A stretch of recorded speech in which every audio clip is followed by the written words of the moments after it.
Vía Pública.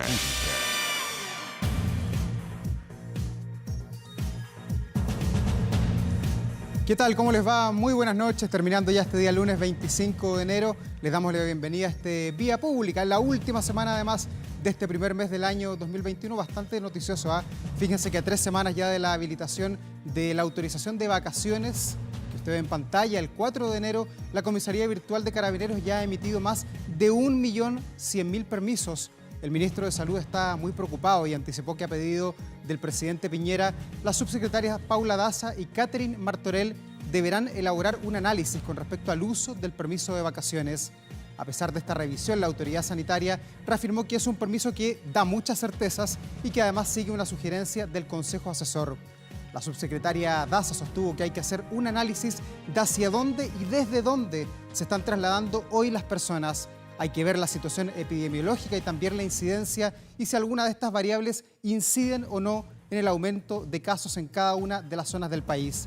El Ministerio de Salud además anunció que 10 comunas pertenecientes a 7 regiones del país van a retroceder a contar del jueves a la fase 1 en el plan paso a paso. ¿Qué significa eso? Usted ya lo sabe. Se van a cuarentena. En el listado están comunas emblemáticas como Constitución, pero también está Pucón, está Frutillar, comunas de mucha vocación turística. Una situación que de seguro va a golpear y mucho en medio de la temporada veraniega. Parte de las noticias de este día lunes 25 de enero, que también por supuesto está marcado por otras noticias muy importantes y la principal de ellas quizás tiene que ver con el caso Frey, un caso emblemático para saber y dilucidar de parte de la justicia si el presidente Eduardo Frey fue o no envenenado, si estamos hablando de un magnicidio político. En primera instancia, el juez Madrid había dicho que sí, sentenció a 6 personas, pero hoy la Corte de Apelaciones fue contundente, absolvió de los cargos a las 6 personas que estaban acusadas, varios de ellos doctores que participaron en la operación que se le hizo al expresidente Frey en la clínica Santa María. Vamos a estar hablando de ese tema de inmediato con el diputado de la Democracia Cristiana, Matías Walker, a quien saludamos. ¿Cómo está, diputado? Muy buenas noches. Muy buenas noches, Davor. Bueno, diputado, ¿cuál es su primera impresión como militante de la ADC respecto a esta revocación del fallo finalmente que hace la Corte de Apelaciones en esta jornada? Bueno, nosotros claramente solidarizamos con Carmen Frey, que ha sido de alguna manera el símbolo de la reclamación de justicia a nombre de todo el pueblo chileno, por lo que nosotros consideramos el primer magnicidio en la historia de Chile. Creemos que el fallo de Davor es decepcionante, no se atiene a las pruebas rendidas en el proceso, las mismas pruebas que llevaron al juez Alejandro Madrid en primera instancia a dar por acreditado el homicidio del presidente Montalva, las mismas pruebas que llevaron a la propia Corte Suprema a rechazar varios recursos de amparo, lo mismo que diversas salas de la Corte de Apelaciones de los procesados en el caso caratulado como homicidio del presidente Frey. Se contradice con el informe de 10 médicos especialistas en distintas áreas que ordenó al Servicio Médico Legal el ministro Alejandro Madrid, que dieron cuenta que la intervención del médico Patricio Garín fue absolutamente innecesaria, me refiero a la segunda intervención, y que finalmente fue la que le causó la muerte, porque además, y está acreditado en el proceso, que talio y gas mostaza fue lo que afectó el sistema inmunológico del presidente Frey, desencadenando finalmente su muerte. Por lo tanto, hubo intervención de terceros, está acreditado en el proceso la infiltración de la DINA en la clínica Santa María. Recordemos que además la CNI utilizó como agente encubierto a Becerra, el exconductor, hombre de confianza del presidente Frey. El involucramiento de la CNI, la circunstancia de que el químico Eugenio Berrío finalmente tuviera estos informes en la casa de sus padres que daban cuenta de este envenenamiento, de las pruebas de gas mostaza, habían utilizado también en la ex cárcel pública. Recordemos que finalmente Pinochet ordena que el químico Eugenio Berrío se vaya de Chile. finalmente es asesinado en Uruguay. Todo eso está acreditado Diputado, en el fallo de primera instancia y estoy seguro que en la casación, porque esto es materia de un recurso de casación, finalmente va a ser refrendado por la Corte Suprema y que va a establecer no solamente que hubo un homicidio, sino que hubo un homicidio calificado. claro, usted ha hecho una descripción pormenorizada de lo que fue el fallo en primera instancia del juez Madrid, que hoy día ha sido completamente desacreditado por sus pares de la Corte de Apelaciones. ¿Usted siente, como abogado, como político de la democracia cristiana, que si el caso hubiera estado radicado quizás en otro juez, que hubiera trabajado más rápido, que no hubiera esperado 15, 20 años en que el caso se resuelva, quizás tendríamos otra resolución en el día de hoy? Bueno, sin duda, porque además hay informes tanatológicos que se hacen mucho tiempo después, pero con el solo mérito de la prueba rendida dado en el proceso, independientemente de la nula colaboración del Ejército, independientemente de la nula colaboración de la Universidad Católica. Recordemos que el presidente Frei Montalva fue el primer alumno, exalumno de la Universidad Católica en ser presidente de Chile. Hubo cero colaboración de la Universidad Católica. Con el solo mérito de las pruebas y en base a las presunciones que finalmente estableció el ministro Madrid, consideramos que no solo homicidio, sino que hubo homicidio calificado. Pero, insisto, la propia Corte Suprema, que va a ser la que en definitiva va a resolver en una casación este caso tan emblemático para la justicia chilena y para la democracia cristiana y para la familia Frey, finalmente es la propia Corte Suprema la que rechazó varios recursos de amparo por los mismos procesados. Así que tenemos plena confianza que la Corte Suprema va a establecer de que estamos en presencia de un homicidio calificado del expresidente Eduardo Frei. Claro, eso es lo que viene a futuro. Varios actores querellantes han dicho que van a ir a la Corte Suprema para llegar hasta la última instancia para esclarecer qué pasó realmente con el presidente Frei Montalva. Pero ¿por qué se da tanta contradicción entre el juez Madrid y la Corte de Apelación? Usted es abogado. ¿Esto es frecuente, por ejemplo, que pasa o también se sorprende desde el punto de vista del derecho? Lo que pasa ahora es que es muy importante la pregunta, porque hay que recordar que estamos en presencia del proceso penal antiguo, donde un medio de prueba que se aplicaba eran las presunciones. Fue en base a las presunciones también que se dio por acreditado también el asesinato del ex canciller Orlando Letelier en Washington, y se dio por acreditado, ¿no es cierto?, la culpabilidad de Manuel Contreras y la plana mayor de la DINA.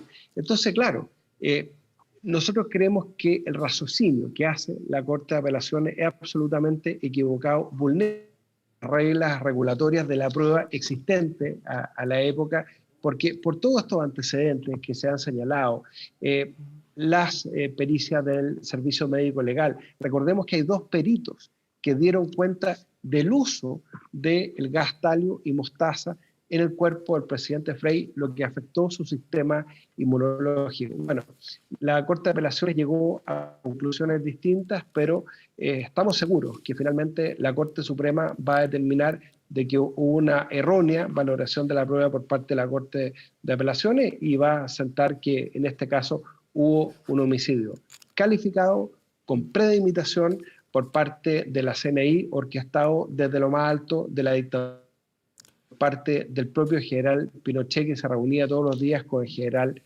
Manuel Contreras para planificar este tipo de acciones. Se sabe por todos los testimonios. Yo además recomiendo leer el magnífico libro Magnicidio de Carmen Frey, porque ahí está todo esto muy bien relatado, que Pinochet preguntaba todos los días por la salud del expresidente. Nadie puede negar que hubo una infiltración de la CNI en la clínica Santa María y que incluso finalmente utilizaron como agente pagado a un hombre de plena confianza en ese momento del presidente Frei, como era su conductor, el señor Becerra.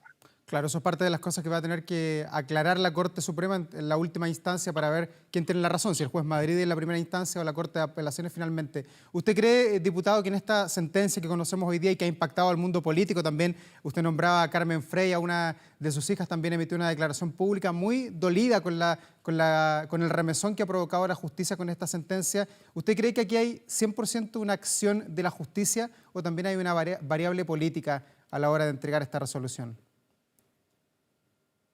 Yo espero que no. Yo espero que no. Yo creo que las pruebas son tan contundentes que finalmente la Corte Suprema va a hacer justicia. Claro, si uno ve resoluciones anteriores de los ministros de la Corte de Apelaciones que emitieron este fallo, como el ministro Balmaceda, él había otorgado anteriormente a violadores de derechos humanos, contraviniendo a nuestro juicio también el Estatuto de Roma y tratados internacionales de derechos humanos en esta materia. Pero aún así, y aún cuando existían esos precedentes, no nos deja de sorprender, pero estamos seguros que la Corte Suprema, en definitiva, va a establecer toda la verdad y toda la justicia que no solamente la familia Frey, sino que Chile necesita saber. Recordemos que el presidente Frey, en nuestro juicio, fue asesinado cuando, al igual que Tucapel Jiménez, al igual que Orlando Letelier, supieron aglutinar a la oposición de la época contra la dictadura. El presidente Frei Montalva fue el primero en denunciar el fraude de la Constitución del 80 en un acto en el Caupolicán, que a nuestro juicio con la vida denunció el fraude de ese plebiscito y llamó desde aquel entonces a una asamblea constituyente, y estamos honrando ese legado con el proceso constituyente que está en marcha en nuestro país para tener una nueva constitución. Diputado, durante esta jornada ¿ha podido hablar por casualidad con la familia Frey, con Carmen Frey, con el expresidente Eduardo Frei Ruiz-Tagle o con alguno de los hermanos? Yo he tenido la oportunidad de hablar con Eugenio Ortega, nieto del presidente Frey, hijo de Carmen Frey, quien emitió una declaración junto a Carmen el día de hoy. Y bueno, obviamente están muy dolidos, muy sorprendidos. Nadie se esperaba este fallo. Nelson Caucoto, también abogado, Luciano Fuyuga, humanos, han demostrado su perplejidad, pero han explicado muy bien por qué este fallo tiene errores muy manifiestos y que va a ser fácilmente revocable ante la Corte Suprema. Diputado, vamos a otro tema. Durante este fin de semana hubo precandidaturas presidenciales, se midieron allí dos militantes emblemáticos de su partido, Alberto Undurraga, exministro, también la senadora Rincón. Finalmente gana la senadora Rincón por cerca del 60% de los votos.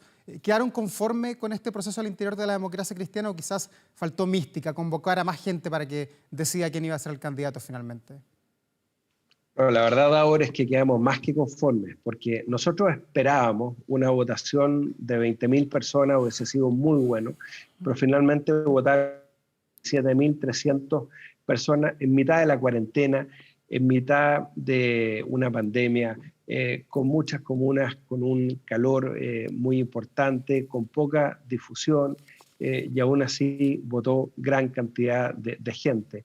Y claro, si uno lo compara con el Consejo General de Renovación Nacional, que claro, votan 400 delegados, vamos a ver cuántas personas participan en las primarias del PPD. Esperamos que sea tan exitosa como la primaria de la democracia cristiana. Otros partidos legítimamente optan por llegar a acuerdos en torno a la designación de sus candidatos. Nosotros estamos muy contentos porque tenemos una sana tradición en la democracia cristiana de que siempre tratamos candidatos o candidatas presidenciales mediante un voto abierto, universal, ciudadano, y felicitar a la senadora Jimena Rincón, que sacó una tremenda votación, que a partir de ayer es nuestra candidata presidencial, y estoy seguro que va a medirse, ojalá, en una primaria con todas las fuerzas de la centroizquierda de unidad constituyente, ojalá que ahí se pueda medir con Paula Narváez, que entiendo va a ser la candidata del Partido Socialista, con el ganador de las primarias del PPD, con Carlos Maldonado del Partido Radical, y ojalá que la centroizquierda llegue unida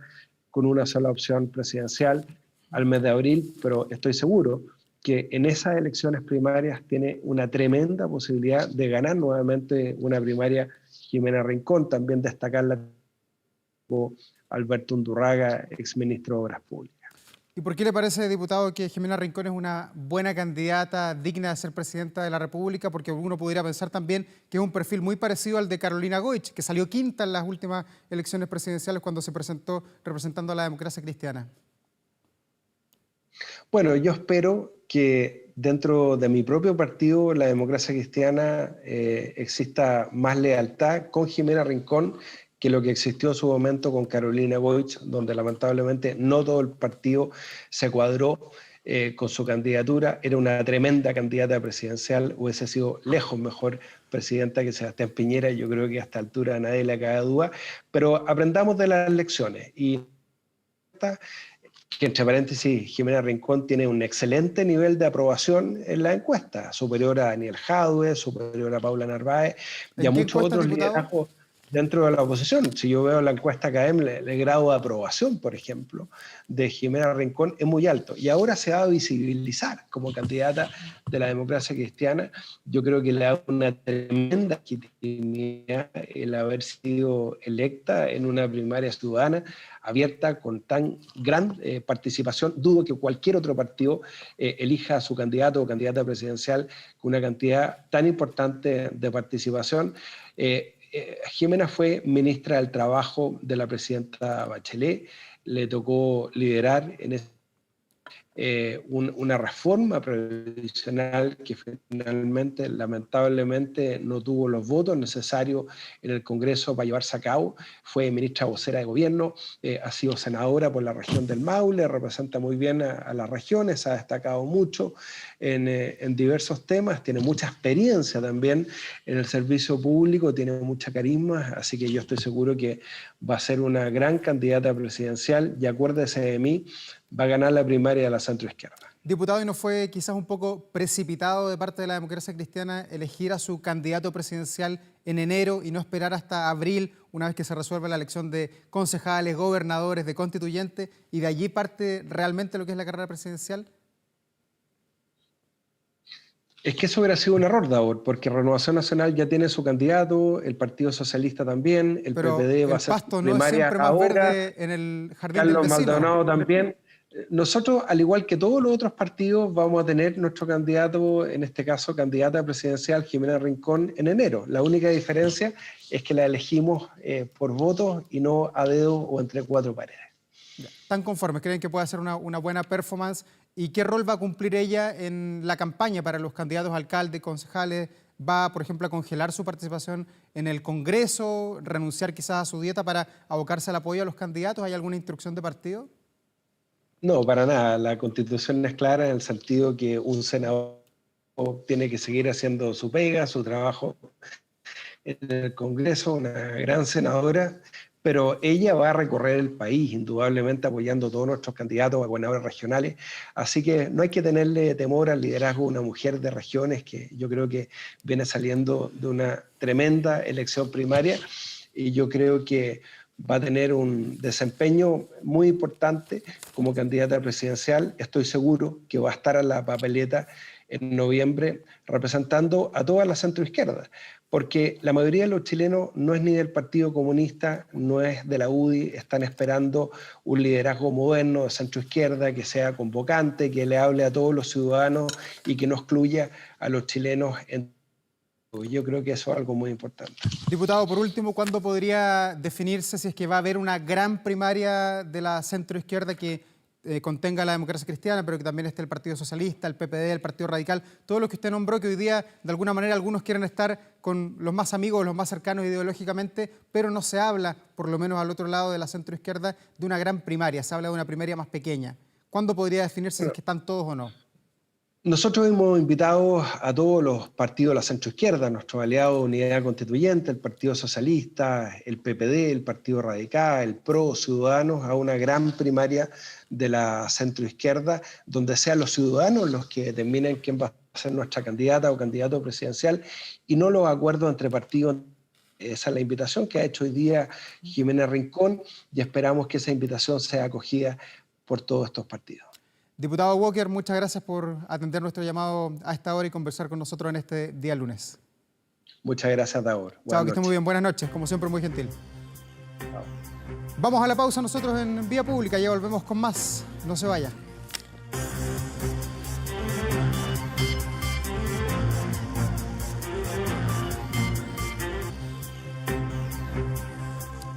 Hoy se conoció el informe de Latino Barómetro que hace ya 25 años de alguna manera escudriña lo que pasa en nuestro país, qué pasa en la política, qué pasa en la sociedad, cómo pensamos los chilenos, cuáles son nuestras expectativas hacia el futuro y obviamente tiene resultados que son algunos alentadores y otros que son muchas veces para cerrar la puerta e irse de la casa. Vamos a conversar de inmediato con Marta Lagos, directora ejecutiva de Latino Barómetro, que ya nos acompaña. ¿Cómo estás, Marta? Un gusto saludarte. Muy buenas noches, un gusto. Bueno, Marta, después de 25 años ya cumplió este informe de Latino Barómetro que se refiere a nuestro país. ¿Cuál es el dato que más te sorprende? Hay muchos de la democracia, tenemos una larga conversación, pero ¿qué es lo que más te sorprendió a ti con la experiencia que tú tienes? Mira, a mí lo que más me sorprendió es el hecho de que la pandemia no produce una caída brusca de los indicadores, que los indicadores muy negativos que nosotros habíamos obtenido en el año 18 se sostienen y se mantienen con la pandemia, pero no se acentúan demasiado, con la excepción de la confianza en instituciones, que lo vemos más bien como una consecuencia y no como una causa. Yo diría que los otros indicadores están bastante en el mismo tenor de lo que estaban antes. Es decir, el chileno no ha tomado la pandemia como un hecho esencial de su vida. Lo esencial es lo que había pasado antes de la crisis y las razones por las cuales la crisis tuvo lugar. Pero sin lugar a dudas la pandemia ha impactado en lo que son las expectativas al futuro, pero no impacta temas que son muy sensibles e importantes como por ejemplo la democracia, que es una de las cosas que sale de alguna manera realzada y fortalecida luego de este informe. Bueno, es que justamente la democracia se ve fortalecida a raíz de del estallido social, donde hay una demanda de una reorganización del poder en el país para tener una nueva constitución y con esa nueva constitución tener una mejor democracia. Yo creo que la pandemia lo que viene a hacer es, en el fondo, reafirmar, enfatizar, profundizar esa aspiración, esa demanda, ¿no? Y eso es lo sorprendente. Chile hoy día se encuentra con un nivel de apoyo a la democracia que está 10 puntos por encima de América Latina, y está también en uno de los puntos más altos que ha tenido Chile en los 25 años, lo que es completamente contraintuitivo contra el discurso público, en que mucha gente dice lo que está en peligro aquí es la democracia. No, aquí lo que está en peligro no es la democracia. Aquí lo que está en peligro son las personas que tienen cargos políticos elegidos por votación popular, que ya no van a volver a ser elegidas. Esos son los que están en peligro, las personas que tienen hoy día los cargos políticos. Pero la democracia no corre ningún peligro. No hay nadie que quiera una cosa distinta que la democracia. Incluso el autoritarismo baja, y baja de manera sustantiva, como un efecto, yo diría, el efecto casi más positivo que tiene la pandemia es la caída del autoritarismo. La democracia tiene un índice de apoyo de un 61% de acuerdo al informe de Latino Barómetro, pero la pregunta que uno se puede hacer, Marta, es, bueno, la gente quiere la democracia, la valora como concepto y como forma de vida para regular la convivencia, pero ¿está dispuesta a respetar esta democracia cuando sale finalmente en las elecciones algo que no nos gusta, algo que a alguien no le parece? Bueno, sí, yo creo que sí. Yo creo que el apoyo a la democracia muestra un respeto a las reglas. Lo que pasa es que a la vez hay una crítica muy fuerte a que aquellas personas, instituciones, organizaciones que tienen poder, son ellas las que no respetan las reglas. Es decir, aquí el pueblo chileno es visto como respetando las reglas, mientras que los que tienen poder son vistos como no respetando las reglas. Entonces el peligro no está en que la población diga no me gusta el resultado de la elección. El peligro está en que aquellos que mandan digan no me gusta el resultado de la elección. Yo creo que es completamente distinto a cómo se quiere pintar. Aquí los que pueden producir inestabilidades, ingobernabilidades, son más los que mandan que el pueblo chileno, ¿no? El pueblo chileno se muestra terriblemente democrático, demandante, aspiracionalmente positivo hacia la democracia. Y hoy día, Marta, ¿quién detenta el poder? El informe en varias de sus láminas hace una suerte de consulta, pregunta dónde creen los chilenos que está el poder. Algunos dicen, bueno, en los empresarios, en los medios de comunicación, en el poder político, en el Congreso. ¿Cuál es el resultado que te sorprende? Y sobre todo si lo puedes comparar con los años anteriores, con esta evolución que ha tenido el país, donde además ha habido alternancia en el poder. Mira, a ver, aquí hay dos temas. Uno es quién gobierna, ¿no? Que tiene que ver con quién tiene el poder. El 89% de los chilenos dicen que se gobierna para los intereses de unos pocos. Es decir, la democracia no cumple con su función central, que es gobernar para la mayoría. Esa es una de las demandas centrales del estallido social. Y la segunda es esta percepción que se mantiene a lo largo del tiempo. Cuando se le pregunta quién tiene más poder, aparecen las grandes empresas en primer lugar y el gobierno en segundo lugar. Es decir, hay poderes que no son elegidos, que no son soberanos, que no tienen una elección popular, que son más poderosos que aquellos que son elegidos, que es el gobierno. Eso es una de las grandes taras que tiene la democracia chilena en la manera como funciona, y es la razón por la cual los chilenos hoy día dicen que si bien ellos quieren democracia, esta democracia, en la manera como esta democracia está funcionando, solamente un 18% está satisfecho con ella. Entonces me parece que hay una sabiduría muy profunda ahí, ¿no? Porque efectivamente tenemos un problema de interferencia en el poder popular, interferencia en la voluntad popular. La crisis de representación se concreta en esa interferencia, digamos, no elegida, que consta en el poder del gran capital, de las grandes empresas, de, en fin, las 5 familias que tienen una parte muy sustantiva del PIB. Y eso Me también puede parece tener un que derivado, Marta, de las colusiones y de todos los casos, delitos de cuello y corbata que hemos conocido. Seguramente está metido ahí eso.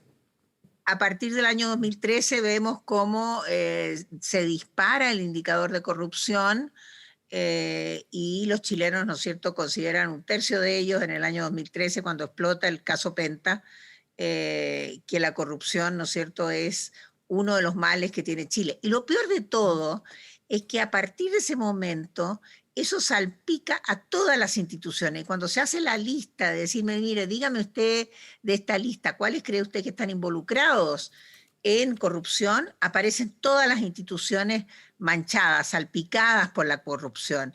Eso es uno de los temas graves del impacto, ¿no es cierto?, tanto del caso Penta en el año 2013 como del caso Cabal en el año 2015, que es necesario abordar de una manera muy mancomunada en la política, porque efectivamente cuando más del 50% de la población dice que el presidente está involucrado y todo su gabinete y todos los parlamentarios y todos los partidos y todos los empresarios están involucrados en actos de corrupción, bueno, la gobernabilidad se hace bastante imposible. Y eso tiene que ver también con la autoridad y con el hecho de que hoy día nadie le hace caso a nadie Sí. cuando se dan las normas sanitarias, porque la verdad es que ahí se requiere autoridad que viene de la legitimidad del poder.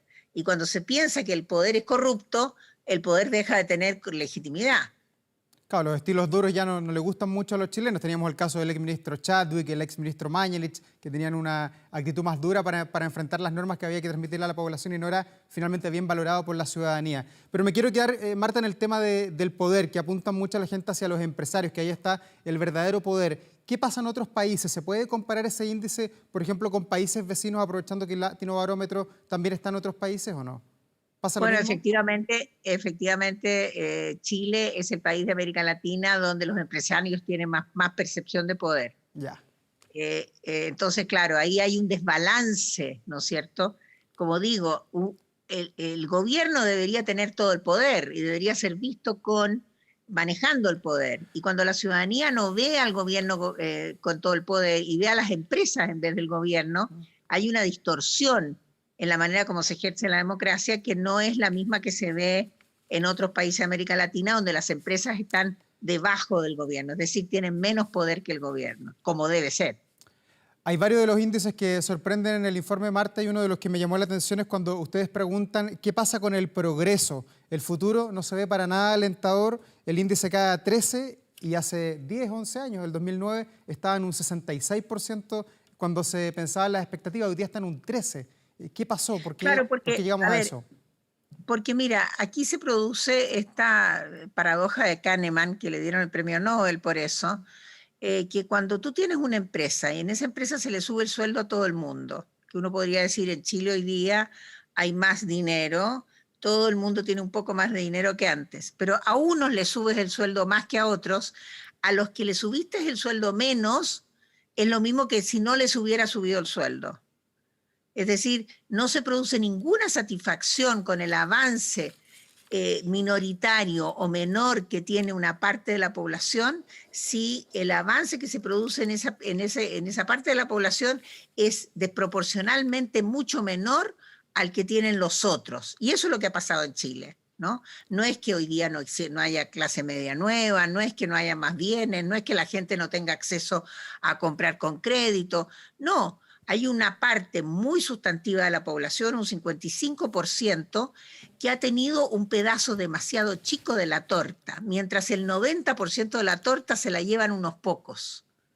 Ese es el problema que tiene Chile. El problema no es el tamaño de la torta, el problema es la distribución de la torta. Y si uno mira la redistribución de los ingresos después de impuestos, se da cuenta que aquí no hay redistribución de ingresos. Por eso el 93% de los chilenos dicen que hay una injusticia en la distribución de la riqueza en este país. No puede ser que la mitad de la población, un 53, 57%, ¿no es cierto?, se sienta excluido de los beneficios del crecimiento y del desarrollo económico. Y eso es lo que produjo, en definitiva, la caída que se nota en el año 2018 y finalmente la crisis social en el año 19. Era perfectamente leíble en los datos que aquí venía algún tipo de protesta porque los indicadores eran muy negativos. Ahora, ¿por qué vino la protesta en el año 19? Bueno, la protesta viene en el año 19 porque hay un cambio valórico en la sociedad chilena. Hay una secularización, un proceso de secularización muy fuerte, un alejamiento de las religiones, un cambio de valórico acorde con ese proceso donde el 35% de la gente llega a ser agnóstica y la sociedad chilena se abre, se deja de ser una sociedad tradicional y va camino rápidamente a una sociedad abierta. Ese cambio valórico es el que produce la expresión de lo que ya estaba. Eso es muy importante de entender, porque el problema, digamos, del estallido social no se produce, por ponerlo bien claro, no es culpa de Piñera, no es culpa del gobierno de Piñera, es culpa de lo que había venido sucediendo en Chile en los últimos 20 años. No es culpa de una persona en particular, es culpa de la manera como se fueron haciendo las cosas sin desmantelar dos elementos centrales que hoy día se demandan, que son los bienes políticos. Por un lado, las desigualdades y por otra parte, la discriminación. Desde ese punto de vista, Marta, perdón, desde ese punto de vista, si hoy día gobernara la centroizquierda, ¿habría pasado esto de todas maneras? ¿Estaríamos enfrentados a la misma disyuntiva hoy día? Pero por supuesto, es decir, aquí... Por supuesto, a lo mejor la centroizquierda tendría menos manifestaciones, podría controlar más, digamos, la protesta. A lo mejor no habrían habido 1 millón de personas, sino que 500.000. Pero la manifestación del descontento por la manera como se hacen las cosas en Chile, es decir, que no hemos solucionado el problema de las FP, no hemos solucionado el problema de los estudiantes, no hemos solucionado el problema de la salud. Bueno, ya llevamos décadas sin solucionar estos temas. Y la desigualdad y la discriminación son dos conceptos que sorprenden que estén hoy día como uno de los grandes problemas que padecen los chilenos en su día a día y que lo muestra también claramente el informe, junto a otros que están siempre, como la salud, como la delincuencia, pero sorprende esto de que la gente se sienta discriminada permanentemente. Claro, a ver, aquí hay otros indicadores de otros estudios que nosotros hemos hecho que también lo confirman. Aquí hay dos dimensiones. Una, la dimensión de los bienes políticos, que son los intangibles, que son el respeto, la dignidad, el acceso, la inclusión social, y que tienen que ver con esta sensación, ¿no es cierto?, que si tú eres mujer, eres indígena y eres pobre, no tienes una segunda oportunidad sobre esta tierra, como dice García Márquez, ¿no? Es decir, no tienes ninguna posibilidad de nada. Lo mismo si eres joven, eres indígena y eres pobre. O sea, hay categorías en las cuales si tú te ubicas en esas categorías, estás decididamente en el lado oscuro de la luna. Entonces Chile no puede seguir teniendo 22, 23 mil dólares de ingreso per cápita y mantener las mismas condiciones que habían hace 25 años atrás, ¿no? Porque nosotros hicimos una transición ejemplar. El primer gobierno de Patricio Aylwin, ¿no es cierto?, hizo la transición política. Pero ¿qué pasó después, en los gobiernos posteriores? No se abordaron o se creyó que con el desmantelamiento de la pobreza, que antes era 40%, que hoy día pasa a ser el 10%, bastaba para desmantelar las desigualdades. Pero las desigualdades no son solamente socioeconómicas. Claro. Hay desigualdades que son culturales, hay desigualdades que son de poder, de acceso. Entonces, por eso que la gente no paga el boleto de la micro, por eso que la gente usa los subsidios para algo que no tiene derecho, porque la gente trata de compensar estas desigualdades de cualquier manera, de la manera Claro. que sea posible, donde exista una ventanita, bueno, ahí se aprovecha, ¿no es cierto?, para tratar de equiparar esa desigualdad y esa discriminación. Esta década va a ser la década de las desigualdades. El gobierno que no aborde las desigualdades va a fracasar, de izquierda, de centro, de derecha, del lado que sea. Claro, o sea, tú lo dicen ahí en el informe, es como la viveza del chileno, la pillería que siempre trata de sacar algunas ventajitas, como parte de prácticamente nuestro ADN como chilenos muchas veces. Ustedes lo llaman el fraude social dentro del informe y muestran que ha bajado también, que antes el chileno era más vivo, le gustaba hacer trampa con mayor frecuencia. Hoy día el índice va a la baja. ¿Eso es producto de la pandemia? Bueno, yo creo que efectivamente la pandemia se pudo expresar menos el fraude social que a pesar de que uno ve, ¿no es cierto? Hoy día había un titular en un diario que decía que no sé cuántos funcionarios públicos habían accedido a un bono que no Sí. correspondía. ¿Ah? Bueno, esos fraudes sociales masivos, ¿no es cierto?, se producen porque, como se dice el informe, hay una percepción bajísima de igualdad ante la ley. ¿Y quiénes son los que cumplen con las leyes? Bueno, los que cumplen con las leyes somos nosotros los ciudadanos, que somos unos tontos, que nos paramos en la luz roja, que en fin, que pagamos el IVA, etcétera, etcétera, mientras los poderosos se salen con la suya. Esa es la percepción que hay. Entonces, cuando yo tengo una oportunidad y el Estado me dice, mire, yo le voy a dar a usted un bono, yo digo, bueno, me voy a meter por el resquicio a ver si me entregan el bono, y le entregan el bono, bueno, perdón, si me lo entregaron es culpa del Estado, no es culpa mía, ¿no? Entonces me parece que ahí hay más que una cultura, hay una, como lo llama Kahneman, una contabilidad mental, ¿no? Una contabilidad mental donde el ciudadano dice, bueno, ¿cómo me ubico yo en esta sociedad que no me oye, donde no tengo voz, donde mi voto no vale porque las empresas pasan por encima mío, donde el dinero pasa por encima mío, donde los poderosos pasan por encima mío? Entonces yo saco mi contabilidad mental y aprovecho el sistema lo más que pueda para poder compensar por esas desigualdades y esa discriminación. A mí me parece que es una lógica racional la que hay detrás de esa contabilidad mental. Y al final de cuentas el estallido social termina siendo una expresión, ¿no es cierto?, que estaba latente hacía mucho tiempo y que finalmente explota. Ahora, efectivamente, un gobierno de derecha le da más espacio a un estallido social de esa naturaleza para mostrarse más fuerte, más violento, más grande, pero eso no quita de que yo creo que el estallido social habría sido sí o sí con cualquier tipo de gobierno. Y perdón, y la gobernabilidad que viene a continuación pasa lo mismo, es decir, si asume un gobierno de izquierda, no van a haber miramientos con el gobierno de izquierda para que cumpla, digamos, con las demandas y las expectativas. Y la expectativa es Marta. de desmantelamiento de la desigualdad. Marta, lo último, y como corolario quizás de todo lo que hemos estado hablando, de por dónde está haciendo agua el voto de alguna manera de nuestro país, que es lo que manifiesta este informe de Latino Barómetro, ¿qué pasa con la justicia, que está permanentemente en entredicho? Hoy día mismo, antes de conversar contigo, entrevistábamos a un diputado respecto al caso Frei Montalva. Otra vez la justicia está puesta ahí en primera línea, mucha gente opinando y disconforme muchas veces con los fallos. ¿Qué pasa con la imagen de la justicia y quizás, en tu experiencia, cómo se puede robustecer hacia adelante?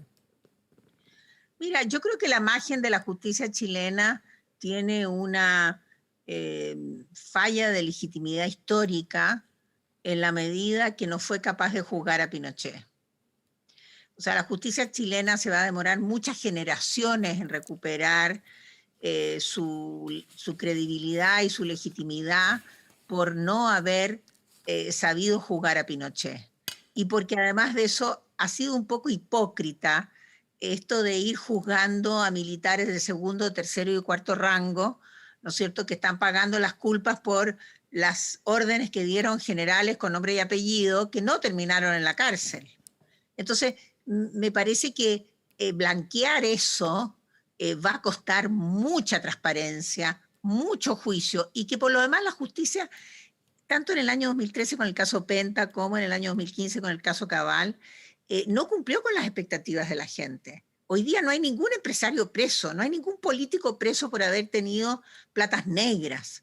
Las platas negras en la política existieron y lejos de hacer un indulto, lejos de hacer un blanqueo, lejos de transparentar, se metió la cosa debajo de la alfombra, ¿no?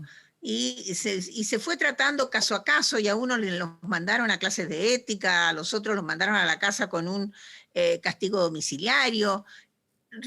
Raya para la suma, nadie llegó a la cárcel. Entonces me parece que para que exista igualdad ante la ley, tiene que haber igualdad ante la justicia. Eso es uno de los pisos que se necesita que cambie. Es decir, la fortaleza que el Estado tiene que tener en la nueva Constitución tiene que ser implacable para poder asegurar el derecho a la igualdad a la justicia y la igualdad ante la ley. Y sin eso es muy difícil que las políticas sociales, incluso yo diría, una reforma tributaria de 8 puntos del PIB que pueda hacer un sistema de garantías sociales, vaya a poder subsanar esa debilidad de sentirse que existen ciudadanos de primera y ciudadanos de segunda. Yo creo que ahí está el tema central de Chile, ¿eh? ¿Cómo hacemos que efectivamente exista la igualdad ante la ley y por lo tanto la igualdad ante la justicia también? Marta Lagos, directora ejecutiva de Latino Barómetro, muchas gracias por compartir hasta ahora sus reflexiones con nosotros. Con este índice le deseamos además muchos años más, que no sean 25 años, que ojalá sean 30 y 50 también, para que puedan tener una comparación bien estructurada de cómo evoluciona nuestro país. Gracias, Marta, por este contacto. Muchas gracias a ustedes. Chao, como siempre un gusto. Muy buenas noches. Chao, buenas noches. Y nosotros vamos a una muy breve pausa acá en Vía Pública. Ya volvemos con más, no se vayan.